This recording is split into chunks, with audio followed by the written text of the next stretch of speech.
Hey guys, welcome to PM Pathshala. Guys, आज हम लेकर आए हैं विजन आईएएस की मंथली करंट अफेयर मैगजीन दिसंबर 2024, जिसमें हम साइंस के आज दो टॉपिक्स को कवर करेंगे। साइंस थोड़ा स्लो चलाएंगे सो दैट हमारी अंडरस्टैंडिंग और अच्छी हो, क्योंकि बहुत ही इम्पॉर्टेंट टॉपिक्स हैं साइंस एंड टेक के। थोड़े टेक्निकल हैं, थोड़ा ध्यान से समझने की ज़रूरत है। ठीक है, तो हम इसमें स्लो चलेंगे साइंस वाले पोर्शन में, and then will move forward. और उसके बाद गाइज एक दो दिन में, बल्कि कल ही आपको मिल सकता है पूरा का पूरा एक compiled video for economics survey. Definitely हम उसको भी बहुत अच्छे से करेंगे कंप्लीट। अभी हम सीधा चलते हैं अपने साइंस एंड टेक वाले टॉपिक पर। तो जो भी बच्चे चैनल पे नए हैं, this is my humble request, welcome you all for the PM पाठशाला फैमिली। आप आइए, जुड़िए, चैनल को लाइक कीजिए, शेयर कीजिए, सब्सक्राइब कीजिए। अब सबसे पहले आपका टॉपिक नंबर 1 है related to C20 cryogenic engine के बारे में यहाँ पर बात होने वाली है। ठीक है, हम सब कुछ समझेंगे कि कैसे ये C20 जो है ये किसने इंजन क्रिएट करा, इस क्या ऐसी ब्रेक थ्रू है ये, है ना। क्योंकि एक बहुत बड़ा ब्रेक थ्रू हुआ है। ब्रेक थ्रू का मतलब समझते हो ना, मतलब एक बहुत बड़ा काम हुआ है। तो वो भी देखेंगे हम कि कैसे ये एक काम, बड़ी सफलता कैसे मिली है। इसरो ने किस तरह से इस पे काम किया है, क्रायोजेनिक इंजन होता क्या है। तो इन सभी बातों पर हम बात आज करने वाले हैं गाइस। तो चैनल पर जुड़कर आप ध्यान से सुनते जाइए, क्योंकि देखो इसी के फिर आपको MCQs भी मिलते हैं, आप जानते ही हो, है ना। तो बहुत ध्यान से सुनना है पूरे टॉपिक को। तो सबसे पहले C20 क्रायोजेनिक इंजन जो है वो इसरो ने इस इंजन को पास किया है क्रिटिकल सी लेवल टेस्ट में, जो एक बहुत बड़ा प्रोपल्जन टेक्नोलॉजी के लिए बहुत बड़ा ब्रेक थ्रू है, बहुत बड़ी सफलता है। अब समझते हैं कि क्रायोजेनिक इंजन क्या होता है। देखो, ऐसा रॉकेट इंजन जो ना लिक्विड फ्यूल को यूज़ करता है और ऑक्सीडाइज़र को यूज़ करता है बहुत ही एक्सट्रीमली लो टेम्परेचर में। यानी जो फ्यूल है, ऑक्सीडाइज़र है, लिक्विफाइड गैसेस हैं जो टैंक्स में स्टोर की जाती हैं। किस में स्टोर की जाती हैं? टैंक्स में स्टोर उनको किया जाता है। क्रायोजेनिक जो होते हैं ना, वो बहुत अच्छे दूसरे रॉकेट इंजन से ज़्यादा एफिशिएंट होते हैं, क्योंकि ये आपको पर किलोग्राम ऑफ प्रोपेलेंट में ज़्यादा फोर्स देते हैं। इनको ज़्यादातर रॉकेट के अपर स्टेज में यूज़ किया जाता है और वहीं से पेलोड को डिलीवर किया जाता है। ठीक है, तो cryogenic engines are very important, क्योंकि ये आपके कई सारी चीज़ों में यूज़ होते हैं। कोई लिफ्ट करना हो, प्लेस करना हो हेवियर ऑब्जेक्ट स्पेस में, तो उसके लिए हम क्रायोजेनिक इंजन का ही इस्तेमाल करते हैं। ठीक है, तो इसको ध्यान में रखना। तो अभी C20 जो है की कंपोनेंट है इसरो का, एक सिग्निफिकेंट अचीवमेंट है इसरो की कि इन्होंने GSLV MK3 जो है ना, उसके अंदर अपर स्टेज में ये निकाल के लाए हैं। ठीक है, तो याद रखना है, क्रायोजेनिक इंजन को लिक्विड प्रोपेलेंट रॉकेट इंजन भी कहते हैं। ये चीज़ हमें ध्यान रखनी है। इसका लिक्विड हाइड्रोजन को अल्टीमेटली -4 to 1.6 डिग्री फ़ारेनहाइट तक ठंडा किया जाता है। तो इंडिया के स्पेस प्रोग्राम के लिए C20 जो है बहुत बड़ा माइलस्टोन है इंडिया के स्पेस प्रोग्राम के लिए, और कंट्री की स्पेस प्रोपल्जन में सेल्फ सफिशिएंसी, आत्मनिर्भरता को भी बढ़ाएगा। और इट हैज़ हेल्प्ड इंडिया, बहुत बड़ा इंडिया इससे एक ग्लोबल स्पेस एरेना में इंडिया का नाम भी ऊंचा हो जाएगा। ठीक है, मेजर कंपोनेंट वगैरह अभी सब पूरा बात करते हैं। ठीक है, एवरी टॉपिक पे विल डिस्कस अच्छे से।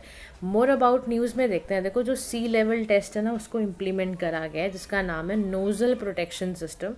ये ना क्या करेगा, नोजल को सेपरेट करेगा विद इन विच, जैसे ताकि जैसे ना vibration, thermal problems, potential damage वगैरह को सेपरेट करेगा बेसिकली ये वाला जो इंजन होगा, है ना। यानी कि अगर आप समझो इस बात को बड़े गहरे तरीके से, तो क्योंकि क्रायोजेनिक्स तो होते ही ऐसे हैं भाई, बहुत टाइम से ही चल रहे हैं, क्रायोजेनिक इंडस्ट्रीज़ में बहुत ज़्यादा इसका इस्तेमाल है, आप समझो। अब यहाँ पे ना इसने एक शब्द बोल दिया है, नोजल प्रोटेक्शन सिस्टम। अब थोड़ा डिस्कशन हम इसके बारे में भी करेंगे कि नोजल प्रोटेक्शन सिस्टम होता क्या है। नोजल प्रोटेक्शन सिस्टम ना, नोजल को होता है, ये एक डिवाइस सा होता है।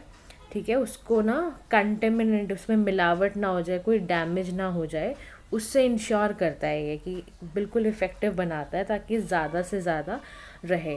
अब ना टाइप ऑफ नोज़ल सिस्टम होते हैं, जैसे देखो फ़िल्टर भी जो होता है वो एक तरह का नोज़ल सिस्टम ही है, क्योंकि जो फ़िल्टर्स होते हैं वो क्या करते हैं, कंटेमिनेंट्स को रिमूव करते हैं ताकि नोज़ल्स क्लॉग ना हो जाए।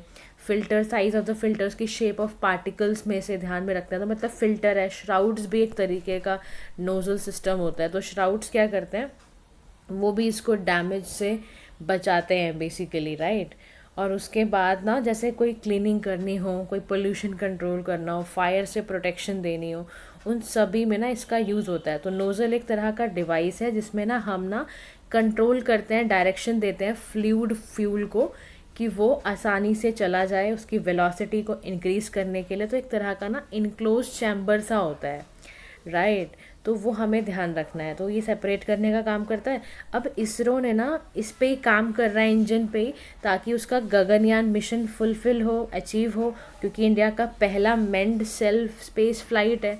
तो टेस्ट लोकेशन जो इसकी है वो महेंद्रगिरी तमिलनाडु में है। इसका यहाँ पर प्रोपल्जन टेस्ट हो रहा है। देखो ये नोज़ल होता है, ठीक है, ये सेपरेट करता है और फिर अल्टीमेटली कैसे फ्यूल, देखो हीट एक्सचेंजर भी हुआ, फिर यहाँ फ्यूल पंप है, टरबाइन, ऑक्सीडाइजर पंप्स होते हैं, उस तरह से ये क्रायोजेनिक इंजन वर्क करता है। अब जो ना सी लेवल टेस्ट होते हैं, इसको इनोवेटिव तरीके से बनाया गया है, क्योंकि ना कोई भी अगर टेक्निकल चैलेंज आ रहा है तो इंजन की रीस्टार्ट कैपेबिलिटी कैसी है सब चेक करने के लिए इसको सी लेवल पे टेस्ट किया जा रहा है पहले।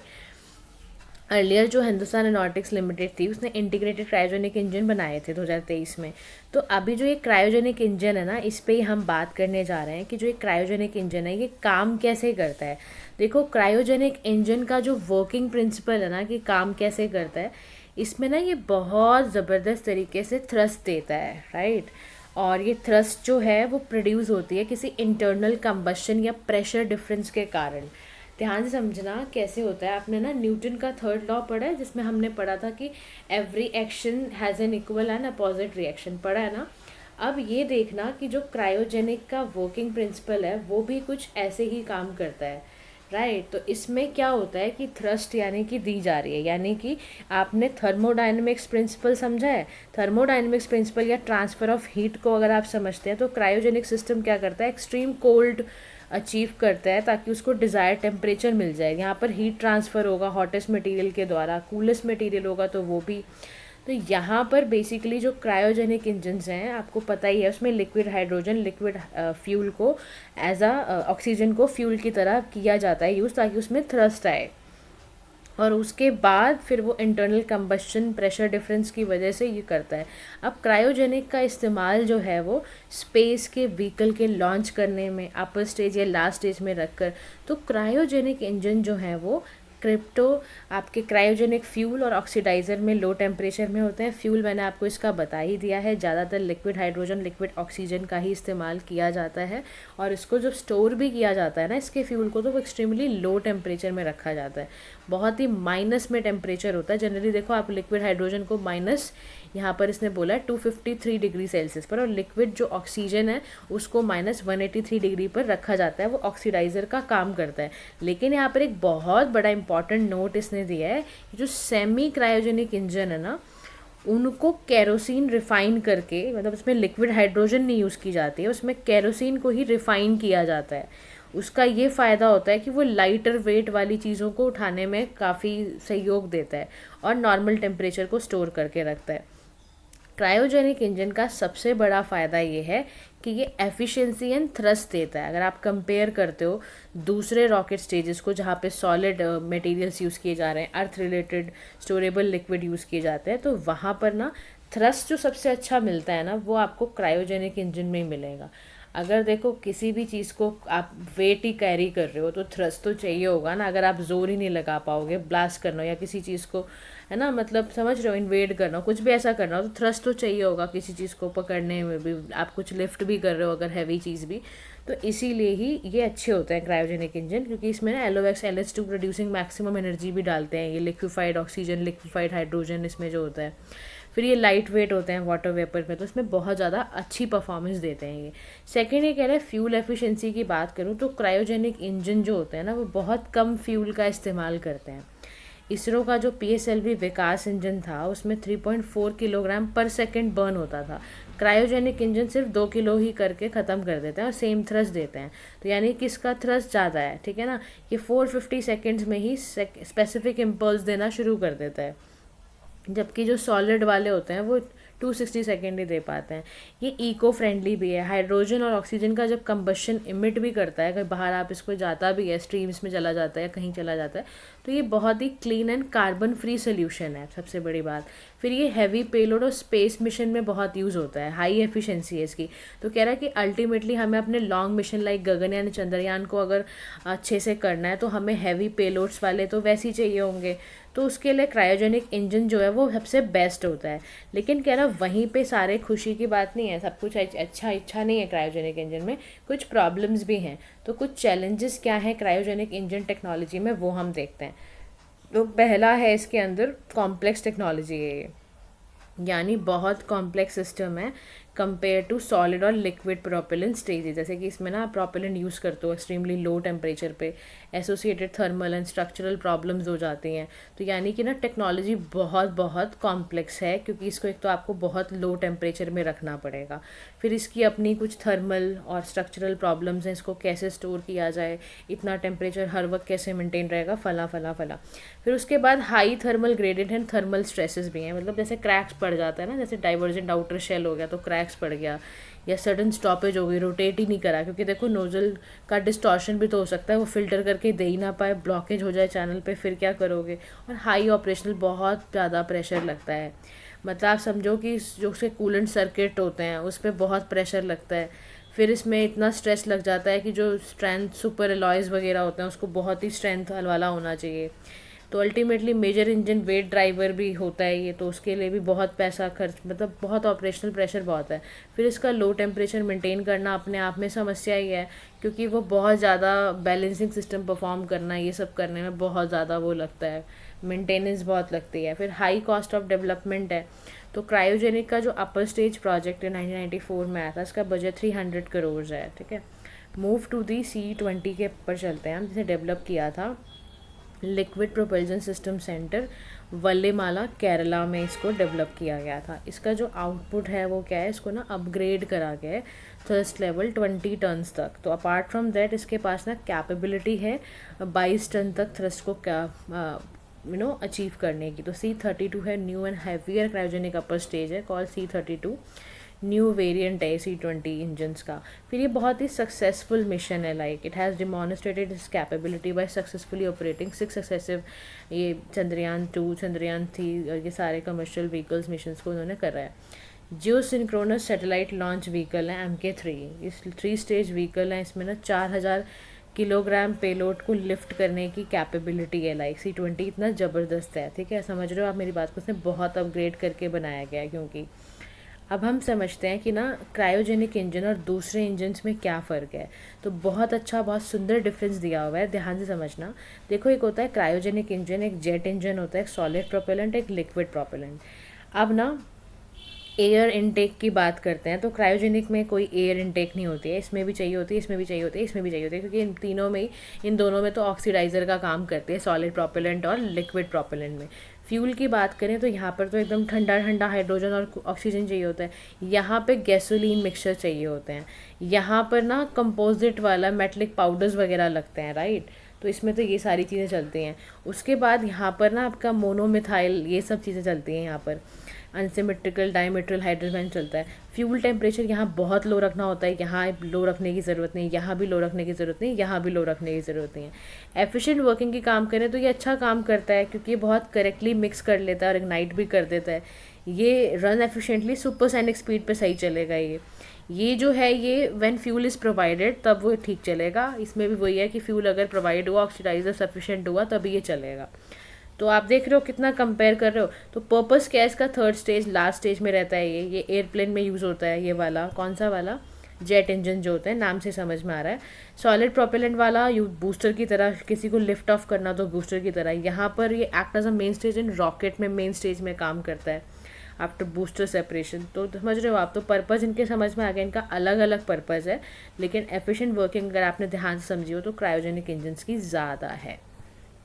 अब देखो, जो CE20 क्रायोजेनिक इंजन है, इसने बहुत बहुत बड़ा माइलस्टोन अचीव क्यों करा ही है, क्योंकि क्रायोजेनिक टेक्नोलॉजी को ऑपरेट करना, प्रोग्रेस करना एक बहुत बड़ा अचीवमेंट है इसरो का। तो अल्टीमेटली तो हम सेल्फ रिलायंट भी तो हो रहे हैं ना स्पेस प्रोग्राम्स में, और हम चाहते भी हैं कि ग्लोबली हम सेल्फ रिलायंट हो जाएं। तो इसरो ना और भी फ्यूल एम्प्यूल्स को एक्सप्लोर कर सकता है, लाइक ट्राई एथिल एल्यूमिनियम को, ट्राई एथिल बोरोन को, ताकि उसकी इग्निशन कैपेबिलिटी और रिलायबिलिटी और एफिशिएंसी बढ़ पाए। तो ये कंक्लूड करा हुआ है C20 के बारे में। तो होपफुली आपको समझ आ गया होगा पूरी तरीके से कि क्रायोजेनिक इंजन क्या होते हैं, C20 एक अचीवमेंट कैसे था। ठीक है, let's move towards the second article of the vision IS magazine, that is quantum chip के बारे में हम बात करेंगे। अब न्यूज़ में क्यों था, क्वांटम चिप क्या होती है, क्लासिकल चिप्स कैसी आती थी, क्वांटम चिप्स में ऐसा क्या है, तो वो सारा डिस्कशन हमें करना होगा। ठीक है, लेकिन उससे पहले आप ना थोड़ा ध्यान से समझना कि क्वांटम चिप अपने आप में क्या है, ताकि ना पूरा टॉपिक आपको अच्छे से समझ में आ जाए कि हम किस चीज़ के बारे में बात करने जा रहे हैं। राइट, देखो गूगल की जो क्वांटम कंप्यूटिंग है वो अपने आप में एक बहुत बड़ा ब्रेक थ्रू है। बहुत सक्सेसफुल गूगल ने ये काम करा है न्यू कंप्यूटर में, जो क्वांटम कंप्यूटर की एक चिप निकाली है जिसको विलो भी कहते हैं। ठीक है, इसकी चिप को कहते क्या हैं, ये विलो कहते हैं इसको, WILLLOW। ठीक है, इसके अंदर ना इतनी कैपेबिलिटी है इसके अंदर कि अंडर 5 मिनट्स ये किसी भी तरीके की कैलकुलेशन कर देगा। मतलब मोस्ट एडवांस वर्जन है सुपर कंप्यूटर्स का। 10 सेप्टिलियन ईयर्स यानी लेंथ ऑफ टाइम, जो कि ना मतलब that exceeds the age of known universe का भी हमें जब पता नहीं, उतने टाइम की ये कैलकुलेशन कर सकता है। तो क्वांटम सुप्रीमेसी जो गूगल का एक क्वांटम कंप्यूटर में बहुत तेज़ी से, जो इसने सारे ही ट्रेडिशनल कंप्यूटर्स को पिछाड़ दिया, मतलब बहुत काम किया है इसने। अब इसके साथ साथ क्वांटम चिप जो है वो रैंडम नंबर्स को जनरेट कर देती है थ्योरेटिकली, या ड्रग की डिस्कवरी करनी हो, कोई एरर करेक्शन करना हो, ये सब काम बहुत ही ना मतलब मिनटों में कर देती, सेकेंडों में कर देती है। अभी आप ये समझ लो आप। ठीक है, तो गूगल ने अनवील करा इसका लेटेस्ट क्वांटम चिप, और इससे क्वांटम कंप्यूटिंग का बहुत बहुत बड़ा डेवलपमेंट देखने को मिला है। विलो जो है ना, इसके अंदर ना स्टेट ऑफ आर्ट परफॉर्मेंस करने की वो है, 2 मेजर अचीवमेंट है। तो रैंडम सर्किट सैम्पलिंग बेंचमार्क है इसका, यानी जो विलो है ना वो एरर को एक्सपोनेंशियली अगर आप देखो तो ये उसको रिड्यूस करती है as system scale up using more qubits. इसमें बहुत सारे क्यूबिट्स वगैरह भी यूज़ हो सकते हैं।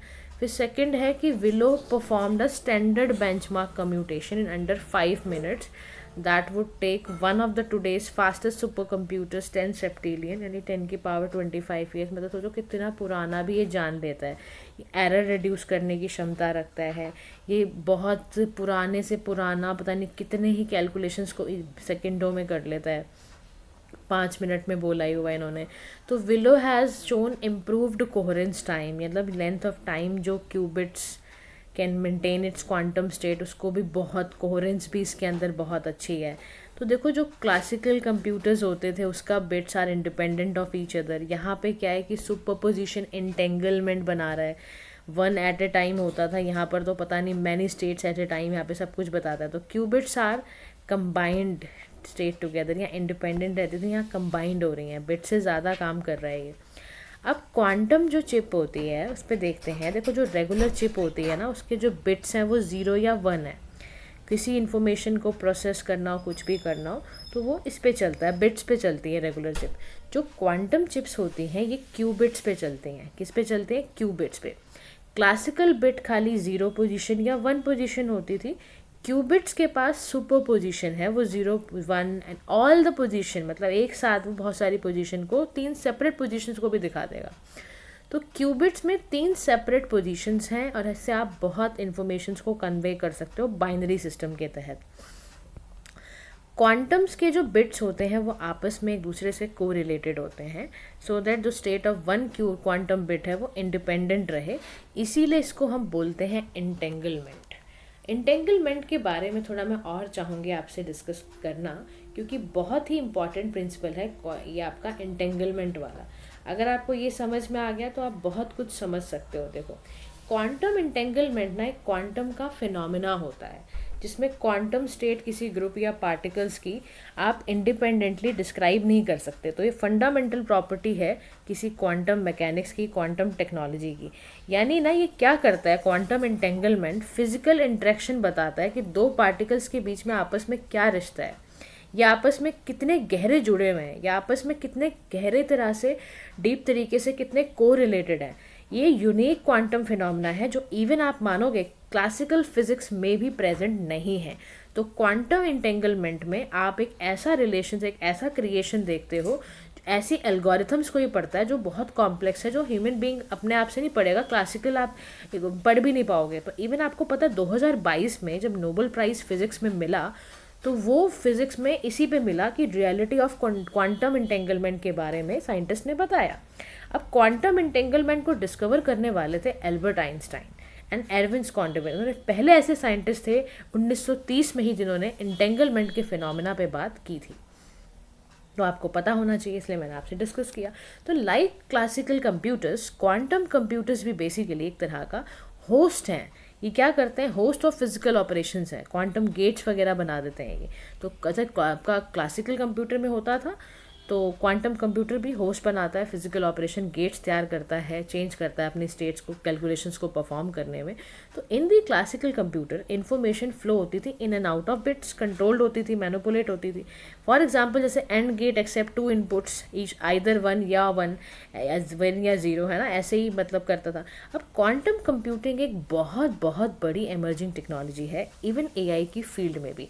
आर्टिफिशियल इंटेलिजेंस के अंदर भी बहुत ज़्यादा काम हमारा क्वांटम कंप्यूटिंग का है। डोमेन ऑफ क्वांटम एआई मतलब इसमें बहुत सारे AI algorithm, architecture with quantum computing, यानी major aspects of developing AI model is to train it on large amount of data. Quantum computers बहुत हेल्पफुल हैं क्योंकि ये डेटा को बहुत आसानी से कंप्यूट कर लेते हैं। Quantum computers will be able to collect training data, बड़े आराम से निकाल देते हैं। इम्पैक्ट ऑन इंक्रिप्शन, यानी फुल्ली फंक्शनल क्वांटम कंप्यूटर्स जो होते हैं वो ब्रेकिंग कैपेबिलिटी होती है, इन पे ब्रेकिंग कैपेबिलिटी। रिवर्स शैमर, एडलमैन, जितनी भी ये है ना पब्लिक की इंक्रिप्शन एल्गोरिथम, जो बहुत ज़्यादा ज़रूरत है, डिजिटल सर्टिफिकेट देना, डिजिटल सिग्नेचर्स में, सब में बहुत यूज़ होता है। कह रहा 1994 में ही अमेरिकन मैथमेटिशियन थे पीटर शोर करके, जिन्होंने क्वांटम कंप्यूटर को सर्टन कैपेबिलिटी के अकॉर्डिंग देखा और उन्होंने कई सारे डिस्क्रीट लॉगरिथम्स होते थे उनकी प्रॉब्लम्स को दूर किया था। क्रिप्टो करेंसी में भी ये चलता है, यानी इसके पास इतनी भी कैपेबिलिटी है कि ना एल्गोरिथम इंक्रिप्शन को ब्रेक करना हो, थ्रेटन करना हो क्रिप्टोग्राफी, बिटकॉइन, इतनी ज़्यादा कैपेबिलिटी ये क्वांटम कंप्यूटिंग रखता है। अब जैसे देखो इसके पास कैपेबिलिटी बहुत ज़्यादा है ना, ऐसे ही इसके चैलेंजेस भी बहुत ज़्यादा हैं। ये बहुत फ्रेजाइल क्वांटम स्टेट्स है, यानी क्यूबिट जो होते हैं आप समझो वो बहुत ही ज़्यादा ऐसे होते हैं कि आप समझ नहीं पाओगे कि क्या हो रहा है ये। मतलब कि क्वांटम एक्सट्रीमली सेंसिटिव है, क्यूबिट जो है वो बहुत ज़्यादा जो होते हैं वो बहुत ज़्यादा सेंसिटिव होते हैं। तो सेंसिटिव है तो कुछ तो प्रॉब्लम भी होगी, सेंसिटिव है, कोलैप्स हो सकते हैं स्लाइड डिस्टर्बेंस की वजह से। How long they can store information, अभी हमें ये नहीं पता। कितने क्वांटम कंप्यूटर स्केलेबल होंगे ये भी हम नहीं जानते हैं। फिर नॉइस प्रॉब्लम है क्यूबिट्स में। क्यूबिट्स इतना ज़्यादा हाई इंटरफेरेंस करते हैं कि अगर कोई भी इंफॉर्मेशन लूज हो जाए तो इवन मिलियंस ऑफ क्यूबिट्स हैं वो आपका रिडंडेंट हो जाएंगे, इनएफिशिएंट हो जाएंगे। तो नॉइस प्रॉब्लम बहुत है। फिर टेम्परेचर को कैसे कूल रखोगे, आप सोचो क्यूबिट्स को इतना ठंडा रखना पड़ता है एब्सोल्यूट ज़ीरो में, और ज़रा सी डिस्टर्बेंस हुई कैलकुलेशन एरर आ जाएगा। सोचो इसको कैसे करोगे फिर आप। फिर high cost, quantum system need many expensive, बहुत ही कोएक्सियल केबल्स की ज़रूरत पड़ती है।